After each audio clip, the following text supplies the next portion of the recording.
Hey everybody, Mark Dawes here once again, and today I want to talk to you about refresher training. And the reason I'm doing that is I've had quite a few comments and people email me and message me on Facebook about refresher training and the fact that they're not getting refresher training in certain agencies and should they have refresher training. And this is something I've dealt with employers in the past who say, how often should we refresh our people who've been trained in PI skills, restraint skills if you like, do we need to do it annually or not? So I thought I'd cover that today because we've obviously been dealing with this quite a lot ourselves. And by the way, if you're watching this and you are due a refresher with us this year, I'll put a link somewhere on the text around this video, below the video, wherever, where we're carrying out a survey to ask you what you want as part of your refresher and upskilling this year. So if you are coming to us, you're NFPS trained, you're coming to us in March or September, please do that survey for us. It gives us a lot of information. Anyway, as you all know, the Health and Safety at Work Act is an act of Parliament and therefore it has to be complied with, and that says that the employer has to give their staff information, instruction, training and supervision as is necessary. So we've got to train people, but the Act itself doesn't go into refresher training, but the Management of Health and Safety at Work regulations do. And what the Management of Health and Safety at Work regulations say in Regulations 13 is this. It says training shall be repeated periodically where appropriate, and be adapted to take account of any new or changed risks to the health and safety of the employees concerned, and it should take place during working hours. It also goes on to say in the approved code of practice that sits under the regulations that employers should review their employees' capabilities to carry out their work as necessary, and if additional training, including refresher training, is needed, it should be applied. So there within health and safety legislation is saying that you should do refresher training. I mean, the only issue now is how often should you do it? Should you do it annually, biannually, once every 2 years, 3 years, whatever? Well, let's have a look at what some other agencies actually say about this. Sorry, I lost my teeth there. Well, the Security Industry Authority have said, and this is the SIA's rules on refresher training, following the SIA meetings with PI endorsed providers and awarding organisations in March 2018, it was agreed by all involved that all endorsed providers would ensure that from the 1st of June 2018, extensions to physical intervention certificates are not to be granted. In exceptional circumstances only, and on a case-by-case basis, an approved provider may give an individual an extension, which is a maximum of 28 days. Then they go on to say this does not mean a 28-day extension. So, if you are an SIA PI trainer and you need to be refreshed, then you've got to be refreshed annually. That's what the SIA are saying, and you can't have an extension on that.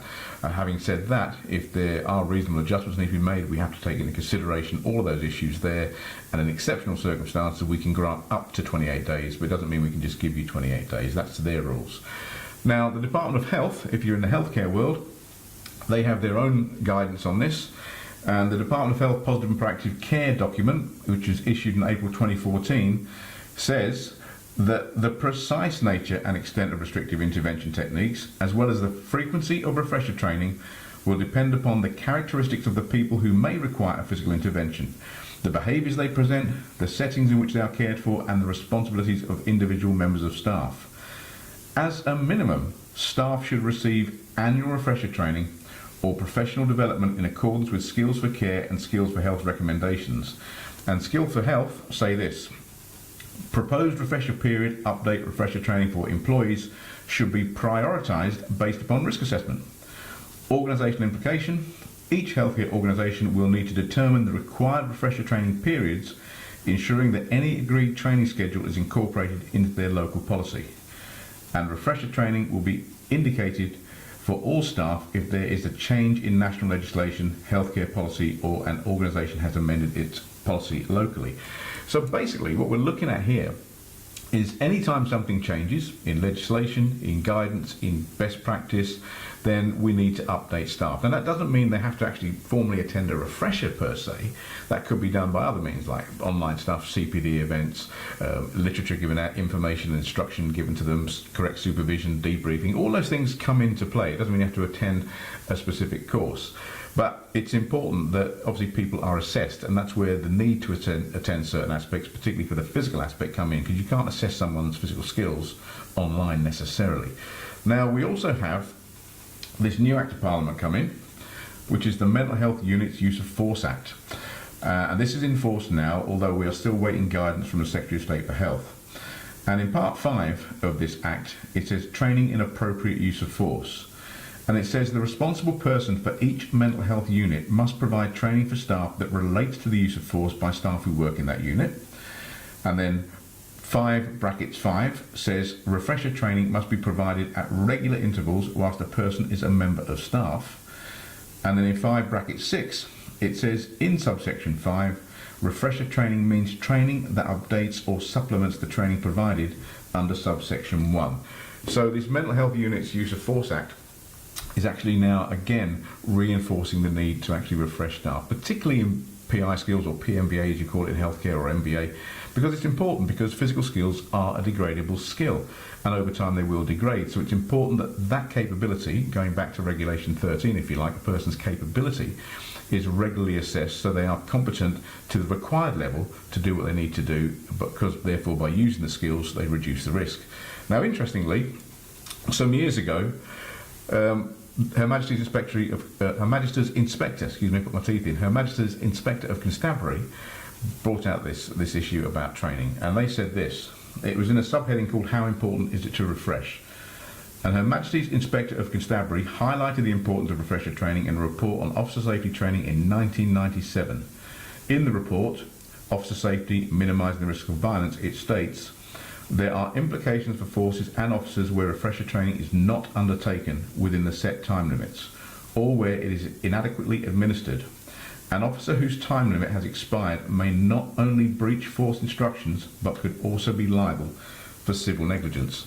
So what that is sort of highlighting is, if, let's say, a member of staff goes out, uses the skills they've been trained in, the restraint skills, the PI skills in this context, and that results in someone being injured by what they do, or another member of staff being injured in a team approach, if it was highlighted that that person hadn't received any updated or refresher training, then they could actually say that person was negligent for taking part. However, under vicarious liability, the employer is highly likely and probably to pick up that liability for allowing a member of staff where they can't demonstrate they've been refreshed or updated or have good CPD, to actually engage in an activity that carries risk. So I hope that all makes sense.